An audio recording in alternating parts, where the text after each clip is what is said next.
Huzzah, friends, and welcome to another installment of That Bad Movie Boy. Today, we take a look at the 1995 American time travel martial arts romp, Dragon Fury.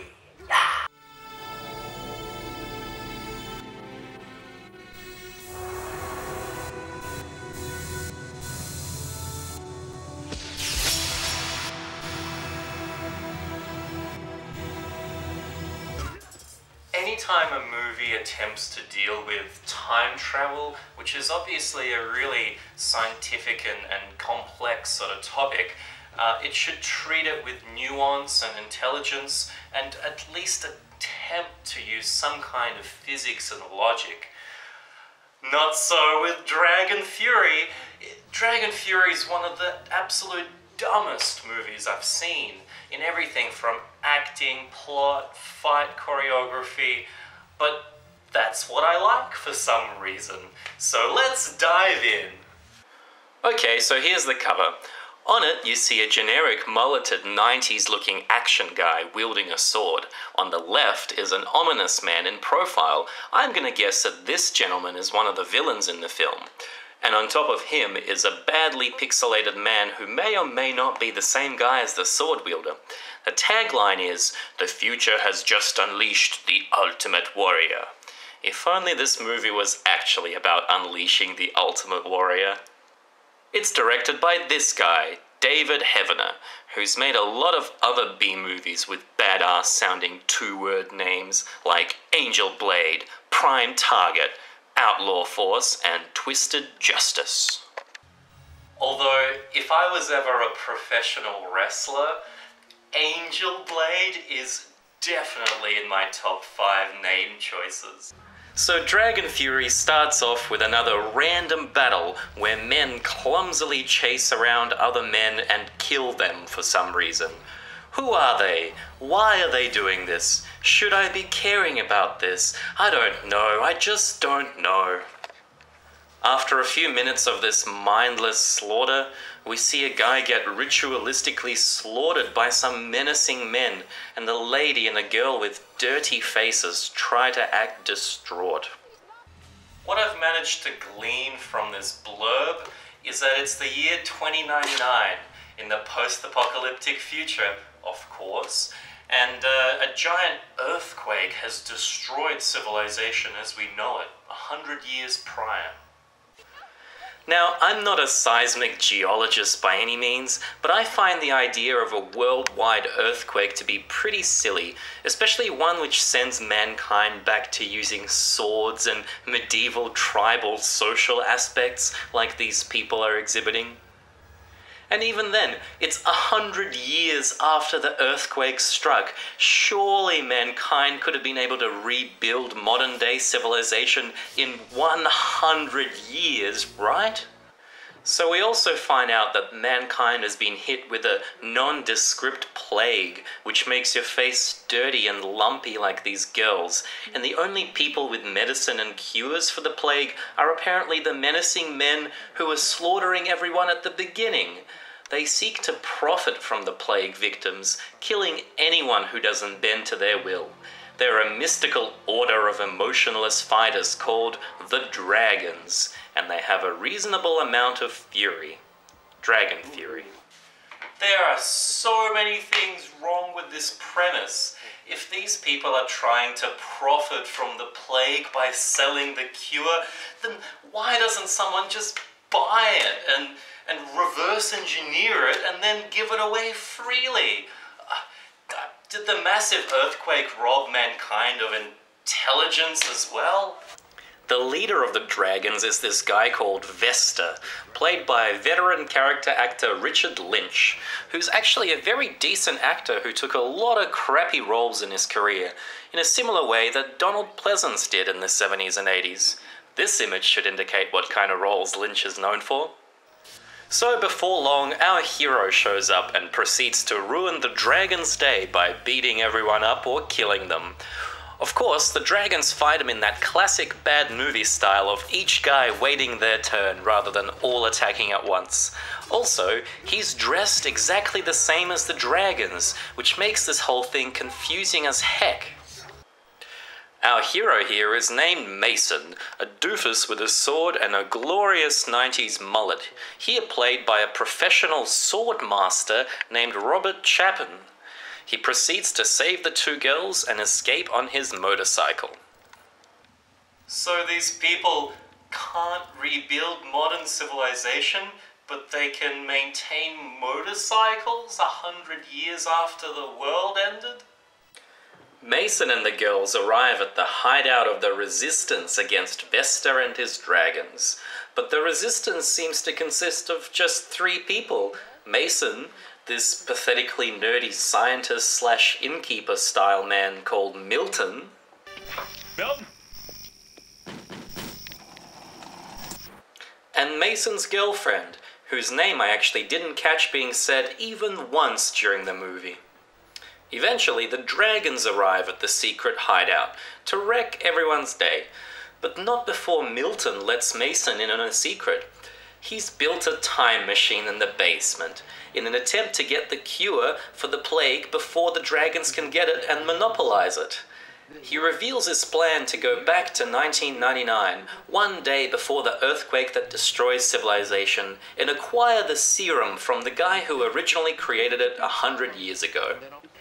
Have you noticed how in these bad action movies, there's always something that everyone's trying to get? Like a serum, or a floppy disk, or a CD-ROM, or some secret papers or something? So of course Mason volunteers to be the one sent back to 1999. The time warp scene is shot mostly in the dark to hide the fact that the time machine was just a chair with some tubes around it. After Mason is sent back in time, his girlfriend inexplicably takes her clothes off and jumps in the time machine as well.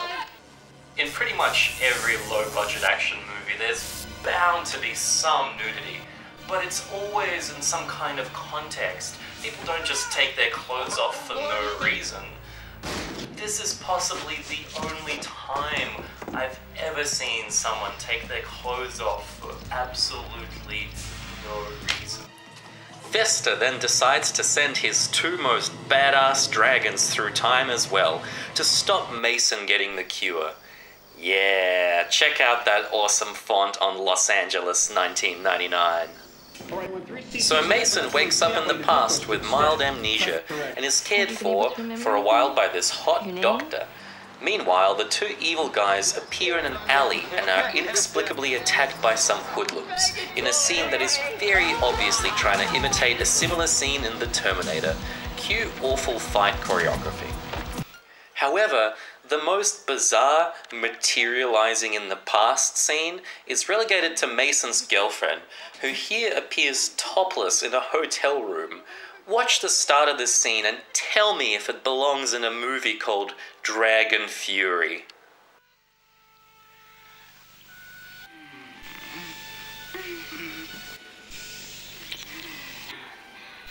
Tell me you love me, Howard. I love you, baby cakes. And you'll... Funnily enough, that's the director David Heavener playing the groom in a little cameo. So while the doctor lady is caring for Mason, she attempts to figure out a name for him, as he still has amnesia. Of course, she settles on the most generic, boring name there is. If you don't mind, I'm gonna call you Joe. Do you like Joe? Joe? If it was me in that situation, I would have loved the opportunity to come up with a name for that doofy meathead. Do you like Mullenfrung? Do you like Gorbachev? Meanwhile, the 2 badass dragon guys keep getting into more random inexplicable fights. Like here, they meet some Asian boys and decide to fight again. Poorly. Now here's the thing, if you were these two guys on a serious mission, would you be brutally fighting and killing random men in absolute broad daylight?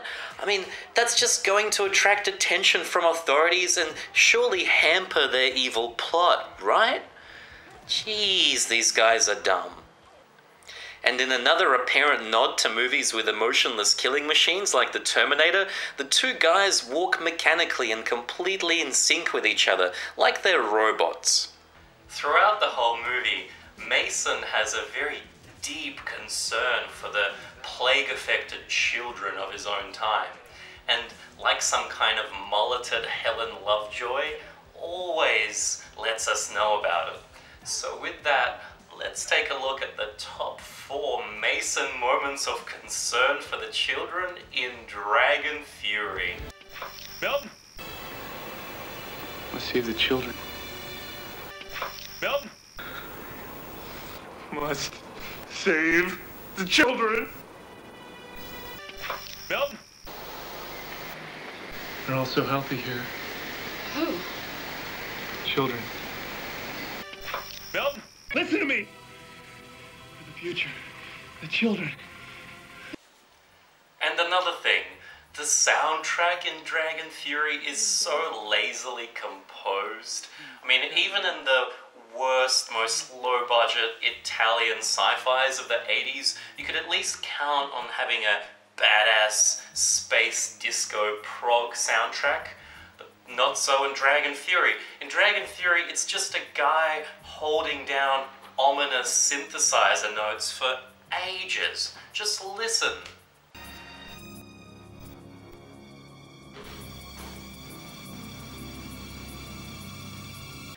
So Mason and his girlfriend are then reunited, and what follows is probably the best/worst line in the whole movie. I'll answer more questions after we rest and have sex. That's it. Next job interview I go for, I am definitely using that line. And once again, the lone remaining dragon guy catches up with the heroes by surprising them on this cheap motel walkway. He wounds Mason's girlfriend, who then tells Mason to leave her and go and find the serum. The hero of this movie tends to spend more time running away from some men than he does fighting them. Why not fight the guy until one of you is dead? He's just gonna keep reappearing. Why not try and save your girlfriend? She just got sliced in the abdomen. After Mason's girlfriend gets thrown into this pool and dies, he proceeds to the house of the doctor lady. And, how did he even know where she lived? I don't even care anymore. After more pointless running around, Mason and the doctor decide to infiltrate the facility where the serum is being held. Of course, the dragon guy pops up again, and they proceed to have one last horrible fight in this boiler room, which ends with Mason chopping off the head of the guy. Why couldn't he have just done that at the start? Why keep running away from this guy? Oh, there's just so much logic in this movie that's just there for the sake of prolonging the movie. It's just so stupid.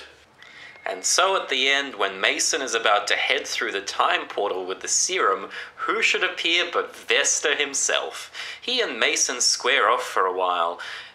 Then all of a sudden Mason grabs a flaming torch, which was literally just lying there on the ground, and kills Vesta by lighting him on fire.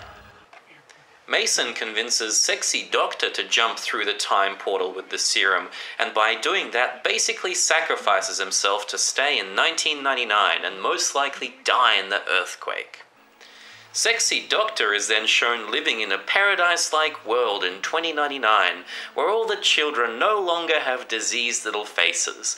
After delivering a monologue about how she now believes in the magic of the world or something similarly stupid, the movie abruptly ends. What a dumb movie.